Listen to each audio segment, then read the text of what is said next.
Welcome to the debate.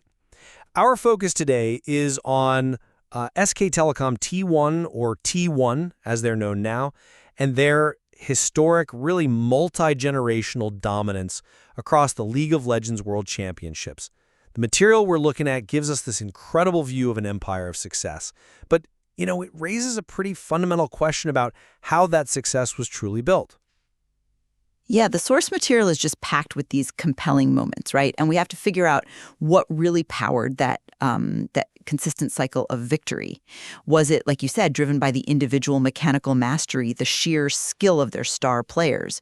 Or was it more rooted in a superior strategic framework? That's exactly the core of our disagreement today. So the central question is, was T1's unmatched dominance primarily a result of that extraordinary individual mechanical brilliance, what we often call micro, specifically the legendary game-breaking outplays by stars like Faker? Or was the foundation actually the superior, disciplined application of team strategy and objective control, which is the macro game? And I'll be arguing for the primacy of macro. My position is that superior objective control and calculated team coordination were the consistent, reliable foundations of their championships.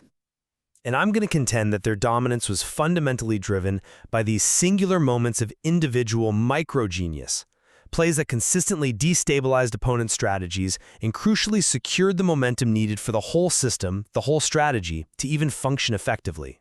Okay, well, let's look at the evidence then, particularly the evidence that supports that kind of systems thinking, that macro perspective. Well, when I look back at T1's history, what jumps out are these singular, often unreplicable plays that act as inflection points in games. Consider the Season 3 finals against Royal. The text specifically highlights the first blood Faker game, right? And it describes Faker just destroying White Sua in the mid lane matchup using Zed. I mean, this is the epitome of high-risk, high-reward mechanical skill, a perfect deathmark execution. That means an instant, often unrecoverable gold lead, something the opposing team's macro strategy just can't react to or defend against in that moment. I agree those moments are definitely highlight reel worthy, no question. But I think they operate within a very defined context. The brilliance of Faker's plays like, flashing in to kill Kuro or taking down Hojin in that really famous 2v1, they're celebrated because they succeed. But they are intrinsically high-variance plays. My thesis really relies on the consistency of T1's success, not just the flashy moments. But that consistency is enabled by the ability to win these, almost impossible duels. The commentary describing Faker's triple kill in the Shroud against Xiao, or his ability to survive and flash out during that Baron escape against BLG, that isn't praising good positioning in the usual sense. It's praising individual brilliance that just defies expectation. The source material explicitly frames this impact when it says, quote, "When you need anyone to stand up and show just what this game's all about, it's Faker." That speaks directly, I think, to the primacy of individual execution in those absolutely critical moments. I'm sorry, but I just don't buy that individual brilliance alone, however transcendent it might be, can sustain a dynasty over multiple eras like T1's. Their long-term dominance, I firmly believe, was built on rigorous strategic execution. If you really examine the source material closely, the consistent, overwhelming focus is on objectives and control.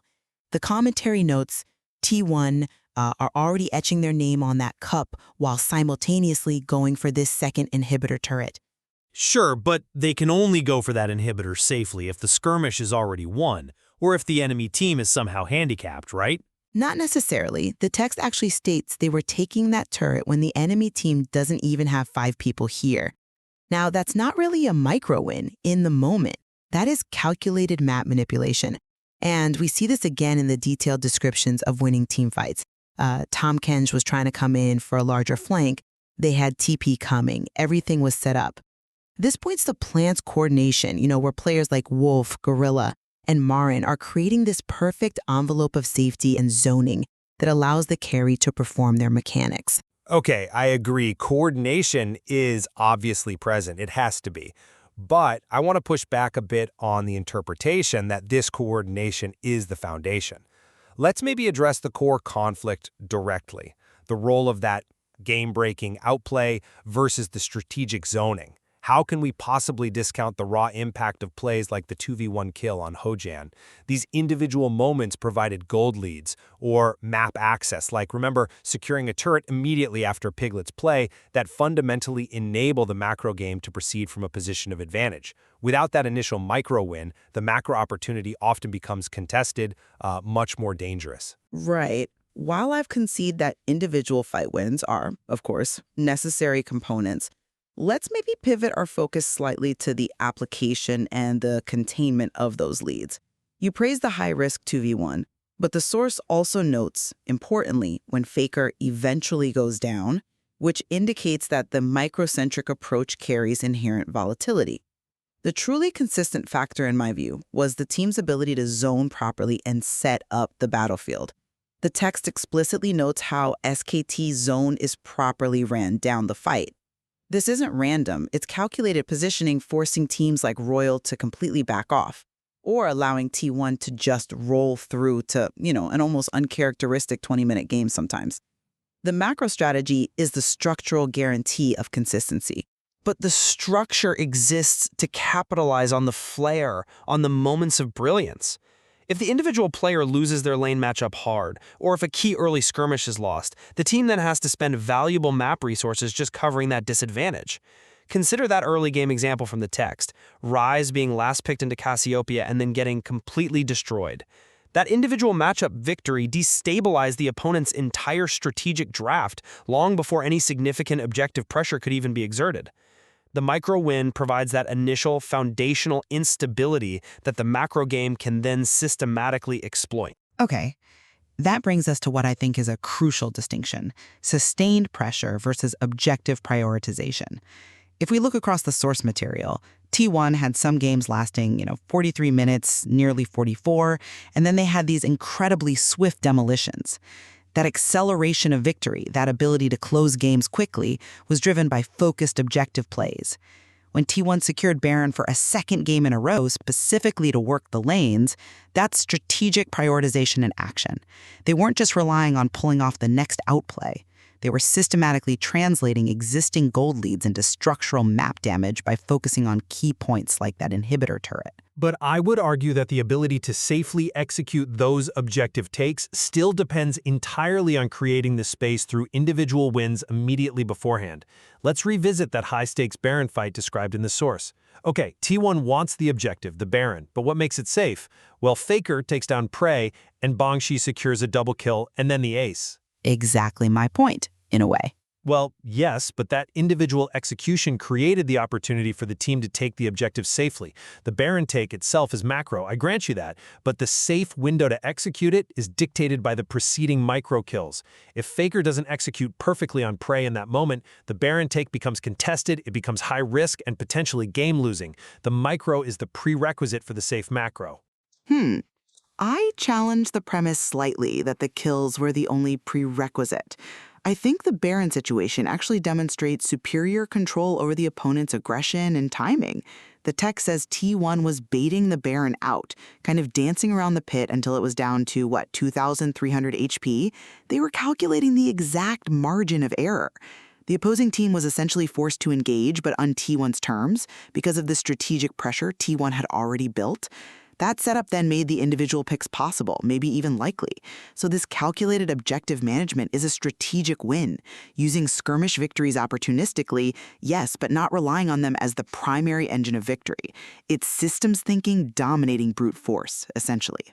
Okay, but if we're interpreting Faker's ascendance, we have to look at the psychological and the direct in-game impact. Faker isn't just, another asset to the team. He often feels like the engine that runs on these impossible clutch moments. His ability to secure those really decisive kills, like the one against Knight when T1 absolutely needed a win to push to Game 5, that elevates him beyond just a predictable part of the structure. The commentary saying death may have arrived and his name is Faker, that speaks to an almost superhuman individual impact that I think transcends ordinary team dynamics.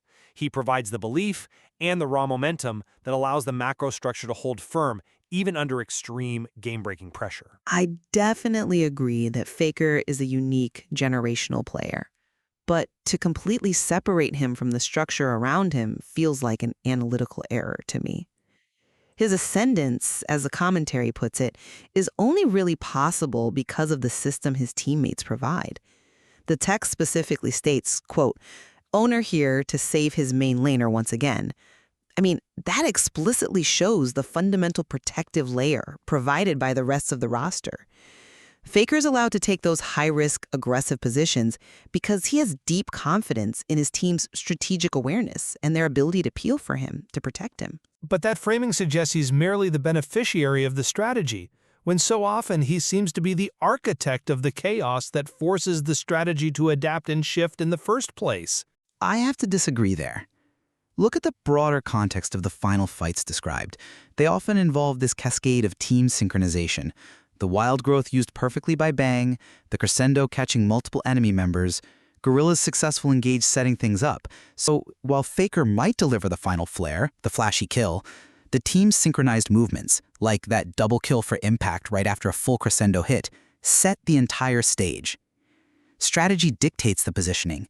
Positioning creates the opportunity, and only then can individual genius shine without exposing itself to fatal risk. If the macro engagement, the overall setup fails, even the best micro player in the world just gets wiped out with everyone else. I respect that focus on coordination. I really do. But the source material just repeatedly demonstrates that when the team truly needed a singular point of resistance, when the structure itself seemed to be failing under immense pressure, it was the unmatched mechanical ability, usually a Faker, that provided those critical turning points. The sheer difficulty and the perfection required for his high-pressure executions, that is what separates this dynasty, in my opinion. They are a dynasty because they possess the capability to resolve game states that pure macro discipline might have left gridlocked or even lost. The hero play breaks the gridlock that strategy sometimes creates. And my argument still stands that the overwhelming evidence points to a meticulously well-oiled machine that maximized every single advantage through superior systems thinking. T1's consistent ability to win across the entire map, to manage high-stakes objectives like Baron with calculated precision, and to consistently coordinate complex flanks. It all demonstrates a superior strategy provided the essential, reliable platform. The victories were repeatable and sustained precisely because the system was superior, not just because the players were individually gifted, though they certainly were. That macro framework, that strategic depth, is the difference between a brilliant one-off championship team and a true, lasting dynasty. Well, the material clearly demonstrates SKT1's historic dominance. And for me, it proves that the absolute pinnacle of execution involves these moments of individual genius that almost defy purely structural analysis. Indeed. And it shows that whether that incredible success stands primarily upon the pillars of individual micro-genius or the foundations of calculated macro strategy, well, it remains a rich area for continued analysis for anyone exploring the deepest insights within these champions' truly historic victories.